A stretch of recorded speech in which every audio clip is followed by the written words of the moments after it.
République dire un jour, le précédent, « Ah, qu'est-ce que c'est que cette dictature des bons sentiments ?» Ah bon, il faudrait une démocratie des mauvais sentiments?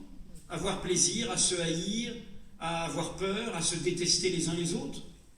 Non, ce n'est pas ça, nos idéaux de liberté, d'égalité, fraternité. Donc ce que je défends, c'est cette idée de l'empathie concrète.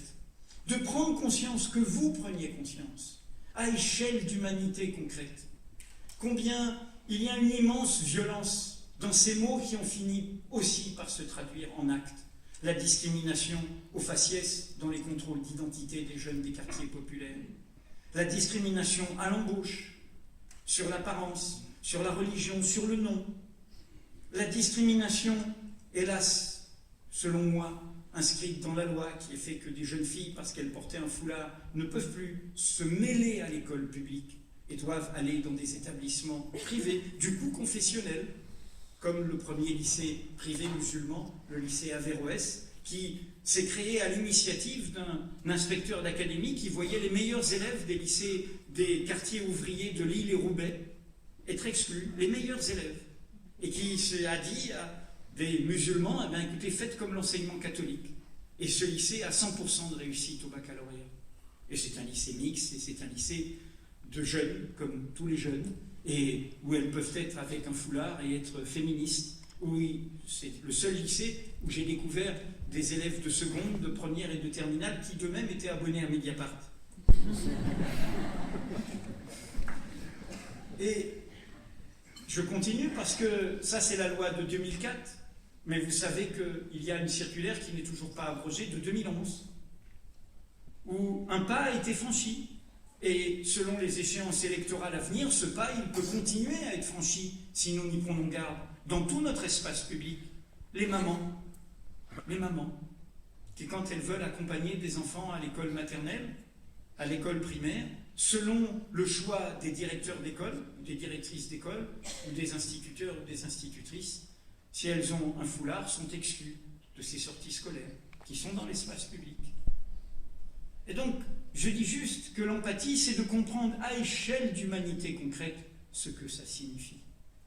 Vous comprenez bien que quand il y a eu des drames dans notre histoire, des gens ont été des justes. On les célèbre en disant « vous avez sauvé des juifs, vous étiez injustes ». Et souvent, ces gens, il y en a beaucoup dans cette région, disent « mais je ne comprends pas, je n'ai rien fait d'héroïque. J'ai simplement tendu une main d'humanité concrète ». L'empathie, c'est cela. C'est ne pas faire des grandes proclamations antiracistes, républicaines, de tolérance, d'ouverture, sans les accompagner de cette sensibilité à l'autre tel qu'il est, l'arabe, le juif, le musulman, le noir, le protestant et toutes les autres minorités dans leur diversité. C'est cette idée de comprendre que le monde est en nous et que si nous ne l'assumons pas, nous allons continuer à être dans cette nécrose qui, politiquement, intellectuellement, collectivement, nous emporte. Nous sommes un pays multiculturel. Monsieur le Président, je vous ai entendu tout à l'heure employer ce mot du communautarisme. Il y a un dialogue qui s'est passé entre François Hollande et Edgar Morin, l'une des dernières jeunes vieilles figures qui nous restent des combats de principe de la gauche, où avant son élection, Edgar Morin dit à François Hollande « il faut mettre dans la Constitution que nous sommes ce que nous sommes, la France telle qu'elle est, telle qu'elle vit, telle qu'elle s'invente, telle qu'elle se construit, un pays multiculturel ». Et François Hollande, un peu comme un curé dans le temps brandissant son crucifix face au diable, a dit « ah non, ça c'est le communautarisme, il faut rappeler la laïcité, la laïcité ». Non. Il faut accepter ce chemin de diversité qui est le chemin de laïcisation. Chacun vient comme il est. C'est comme ça qu'on libérera l'agenda commun que nous avons trop déserté. Les questions qui nous relient au-delà de nos appartenances. Les questions démocratiques et sociales. Les questions de l'avenir de la planète et de l'humanité. Comment nous ferons lien autour de ça? Les auteurs que je convoque dans ce livre sont des auteurs de mon pays d'enfance. Nous sommes le dernier pays à avoir des outre-mer, à avoir encore des traces de notre histoire dans le monde. J'ai grandi aux Antilles et ce pays m'a fait ce que je suis, comme l'Algérie de ma jeunesse. Et les auteurs que je cite, Frantz Fanon, Édouard Glissant, Aimé Césaire, sont ceux qui illustrent notre imaginaire, et y compris l'imaginaire de notre langue, dans ce chaudron que fut la Caraïbe, chaudron du début de la mondialisation, avec la traite négrière, où il a fallu inventer des stratégies du faible au fort, des identités multiples, ce que Édouard Glissant appelle l'identité-relation. Non pas la négation des identités, mais cette idée que l'identité à racine unique, c'est la mort. Elle n'a pas de radicelle, elle n'a pas de rhizome. Tout agriculteur, tout horticulteur le sait, elle va mourir, cette plante-là. L'identité de relation, elle est faite du lien avec les autres. J'échange, changeant avec l'autre, sans me perdre ni me dénaturer pour autant, disait Édouard Glissant. Frantz Fanon disait « Il ne faut pas essayer de fixer l'homme, car son destin est d'être lâché. » J'ai cité Frantz Fanon. Frantz Fanon fut soldat de la France libre à 17 ans. Et il a pensé, au moment des guerres coloniales, que nous avions abandonné notre promesse, et c'est comme ça qu'il a soutenu le combat de l'indépendance algérienne. Dans ce chemin, ne pas essayer de fixer l'homme, car son destin est d'être lâché. Dans ce texte de 1952, Fanon disait « Le noir, le blanc n'existe pas. Je veux chercher l'homme où qu'il se trouve. Je veux le monde du toi, théoï, du tu, de cette fraternité, de cette empathie concrète. » Fanon, la France libre. Qui nous a sauvés de la catastrophe européenne? Le monde. Si on fait le compte des premiers résistants, et vous le savez tous, des premiers qui ont rejoint Londres, des premiers résistants intérieurs de la première année, des 2 premières années, peut-être qu'on arrivera, ça n'empêche pas qu'il y avait d'autres qui partageaient profondément leur combat. La France, dans son peuple profond, autrement nous n'aurions pas sauvé 2 tiers des Juifs de France, n'était pas pétainiste, n'était pas raciste. Mais ceux qui ont fait le saut de l'engagement, on va arriver à quelques milliers au début. Qui nous a sauvés? Statistiques de la France libre en 1943. Les troupes qui ont permis à De Gaulle cette tour de force de dire on est dans le camp des vainqueurs, parce qu'autrement on aurait dû être dans le camp des vaincus. La majorité des élites françaises, intellectuelles, politiques, économiques, avaient accepté l'abandon de l'été 40. Statistiques de l'été 43. C'est dans le dictionnaire officiel de la France libre. 66% des troupes de la France libre, troupes coloniales. Ajoutons 18% de légions étrangères. Voilà, et comme dit cette statistique, le reste c'était les guillemets français de souche.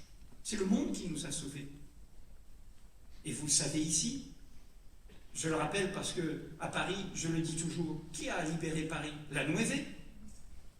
Quelle a été l'unité envoyée en premier avant le jour officiel de la libération, parce que c'était les anarchistes espagnols, qu'ils étaient les meilleurs combattants, qu'ils avaient plusieurs années. C'est eux qui ont occupé.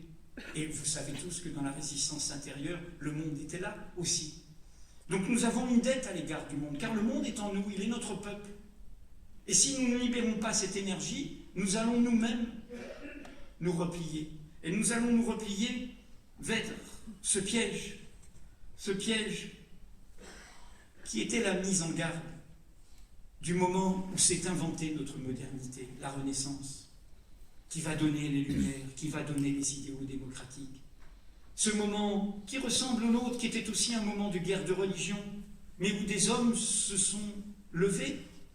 Et je cite d'emblée un homme, Montaigne, qui écrit les Essais, qui est le premier à écrire à la première personne, à dire « Je suis un spécimen de l'humaine condition. Nous faisons un, mais nous faisons un en étant pluriel. Et en comprenant que l'autre est au cœur de notre chemin. » Et c'était une vision non pas religieuse, totalement laïque, celle de Montaigne. Celui qui disait « Chacun trouve barbare ce qui n'est pas de sa culture. » Celui qui disait « Tout homme porte en lui l'humaine condition. » Tout homme, tout homme.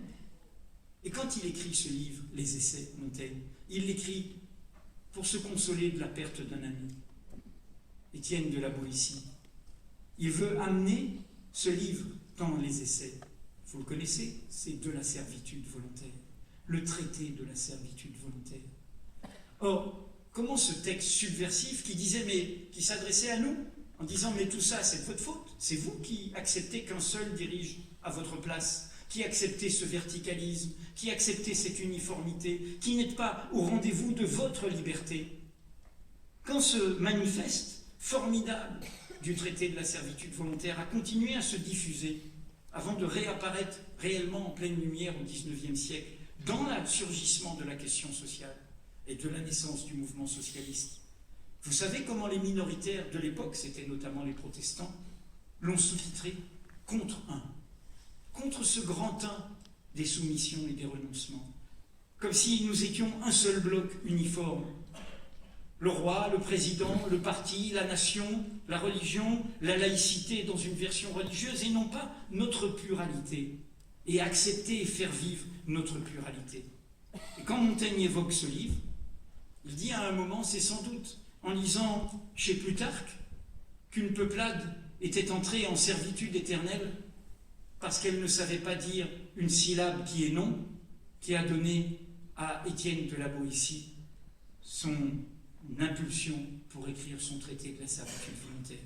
Je vous demande, je l'espère, et en tout cas c'est le sens de ce livre, de dire non, comme le dit Aimé Césaire, à l'ombre, aux ombres qui montent, et de tendre la main, et de construire des politiques de relations où nous ne laissons pas une partie de notre peuple devenir le bouc émissaire d'une autre partie. Je vous le demande, car ce sont la ruse des dominants. Si le peuple se fait la guerre au nom de l'identité, au nom de la religion, au nom de la croyance, au nom de l'origine, eh bien dans ce moment-là, les puissants qui profitent, ils ont la paix. Il nous faut reconstruire un peuple. Et pour reconstruire un peuple, il faut dire non à cette guerre des civilisations que l'on voudrait importer ici même. Merci.